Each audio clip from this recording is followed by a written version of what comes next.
ఈశ్వరమ్మ భర్త గారు శంకర బిల్డర్స్ దగ్గర చాలా కాలం వర్క్ చేశారు. వర్క్ చేసే సమయంలో పైనుంచి కింద పడి చనిపోయారు. వాళ్ళు అసలు కేర్ చేయలేదు.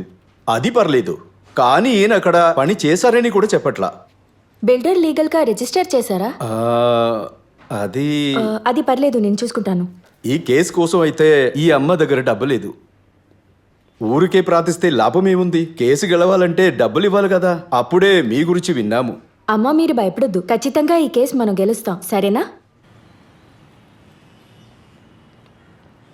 సరే, నేను ఫోన్ చేస్తాను, మీరు వెళ్ళండి. హలో ఫాదర్, నేనే ఐశ్వర్య. చెప్పమ్మా ఐశ్వర్య.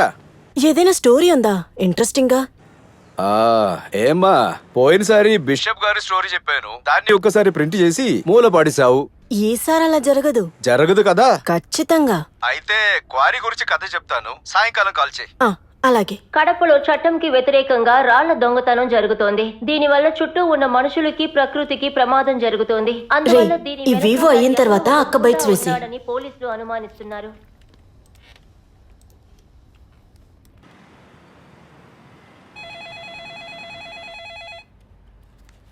హలో హలో, నేను ఐశ్వర్య, హైదరాబాద్ నుంచి. నేను మీకు మినిస్టర్ బైట్ ని పంపుతున్నాను, అది కూడా ఇన్సర్ట్ చేసేయండి. నేను ట్రైనీ. సీనియర్స్ ఎవరైనా ఉన్నారా పక్కన? ఐశ్వర్య మాట్లాడుతున్నారు. ఏంటో చెప్పు. జార్జ్ అన్న, ఆ కల్క్వరీ స్టోరీ రెడీ అయింది. మినిస్టర్ బైట్ ని నేను మీకు పంపుతున్నాను, దాన్ని డెస్క్ లో ఇన్సర్ట్ చేసేయండి. సరే. ఆటోవాడు కాదురా, ఆటగాడు. Sorry sir, sorry. చట్టానికి వ్యతిరేకంగా రాజకీయ పలుకుబడిని ఉపయోగించి తప్పు చేసేవారు ఎవరైనా సరే, వాళ్ళు ఎంత పవర్ఫుల్ అయినా సరే, చట్టం ముందు వాళ్ళు తప్పక దండించబడతారు. ఈ రోజు దీంతో నన్ను ఒక దారికి తీసుకొస్తారేమో. ఈ రోజు నేను నిద్రపోయినట్టే. అయితే బాబు గారు గొడవ చేస్తానంటారా? తప్పకుండా. మా పార్టీ ఒకటిగా ఉండి రెండుగా విడిపోయిందే కదా. వెళ్లే ముందు టీ తాగి వెళ్ళండి. ఈరోజు 4 గంటల లోపు నేను తెనాల్లో ఉండి తీరాలి.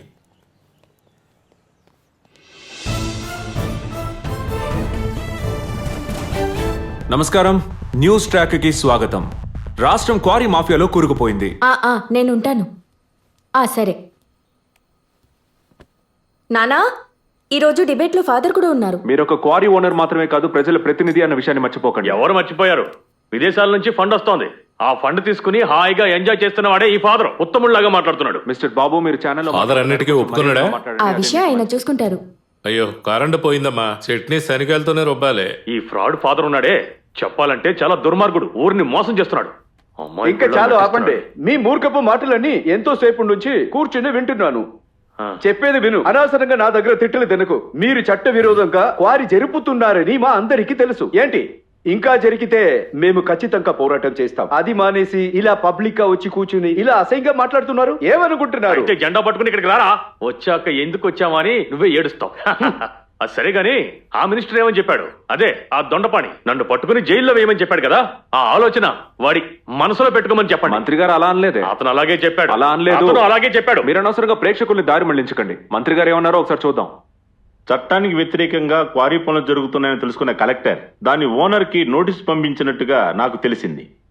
చట్ట వ్యతిరేకంగా రాజకీయ పలుకుబడి ఉపయోగించి తప్పు చేసేవారు ఎవరైనా సరే, వాళ్ళు ఎంత పవర్ఫుల్ అయినా సరే, చట్టం ముందు వాళ్ళు ఖచ్చితంగా దండన అనుభవించి తీరుతారు. చూసారా, నన్ను జైల్లో వేయమని చెప్పాడు. అయ్యో బాబు గారు, మీ చెవులు ఎక్కడ పెట్టుకుని వింటున్నారు? అది ఇంద్రియాలు పని చేయకపోతే ఇలాగే మాట్లాడుతుంటాం. ఏం జరుగుతుందో చూస్తూ ఉండండి.